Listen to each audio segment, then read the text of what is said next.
Is Oxbow Advisors managing partner and author of the book, The Psychology of Staying Rich. Ted Oakley is here. Good to see you, Ted. Thanks so much for joining us. Thanks, Maria. I like that title there on the book, The Psychology of Staying Rich. How do you stay rich in this market when you got some headwinds coming at you every day about uncertainty on trade?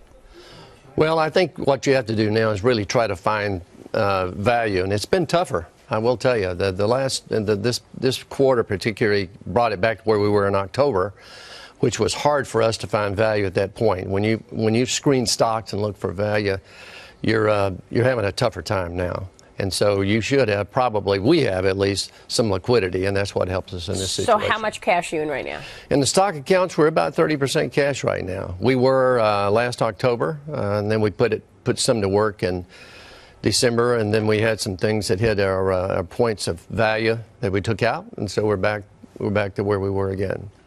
Warren Buffett was saying this week, I believe, that... Who hadn't been the S&P 500 in a decade. True, but the long-term track record's pretty good. But he was saying that I've been dying to say stocks are super cheap. But I think what he was saying is they're super cheap if you assume low interest rates persist. Does your posture mean that you think rates are going up significantly from here? Actually, no. In our fixed income accounts, our biggest holding is the Treasury. We own the 20-year Treasury, the biggest holding we have. We don't look for rates to go up. We felt like they overshot in the latter part of the year, the Fed, and we feel like they'll probably have to pull it back in here some.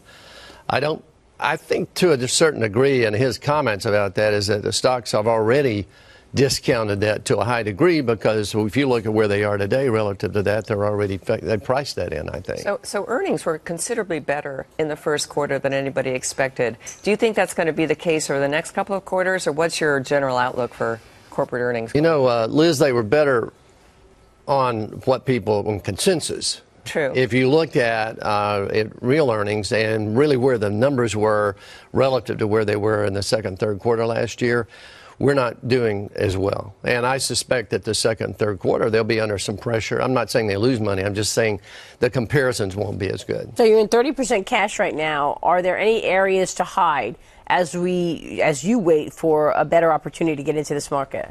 Well, we haven't gotten much out of our energy companies, and we're surprised. We've had a decent move back in oil. But if you look at energy companies, when you look at Schlumberger's 2x sales, I mean, that's a cheap company, really, relative to what goes on.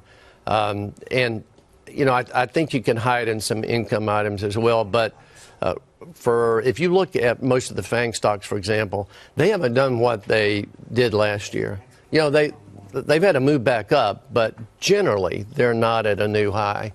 So I think people are trying to hide there, but I don't think that's a place to be right now. All right, we will leave it there. Ted, great to have you.